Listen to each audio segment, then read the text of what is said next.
Dear viewers, যারা ভিডিওটা দেখছেন, আমি বলবো যে আপনার যদি প্রস্রাব করার পরে উঠার পরে দেখেন যে কিছু প্রস্রাব রয়ে গেছে, এরকম মনে হয়, অর্থাৎ প্রস্রাবটা ক্লিয়ার হয় না, এরকম একটা সমস্যা কিন্তু আমাদের অনেকেই থাকে, তাহলে আপনি কি করবেন? আমি বলবো আপনি একটা আলট্রাসোনোগ্রাম করবেন, KUP, kidney ureter urinary bladder.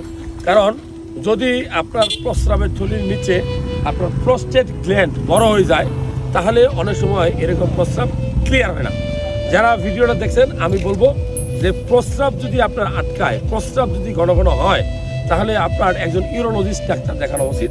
কারণ প্রস্রাবের থলিতে যদি আপনার ইনফেকশন হয়, তাহলে কিন্তু আপনার ওখানেও অনেক বেশি ইনফেকশন হলে ঘন ঘন ইরিটেশন হয়ে আপনার প্রস্রাবটা ঘন ঘন হতে পারে, প্রস্রাব কিন্তু ক্লিয়ার হবে না।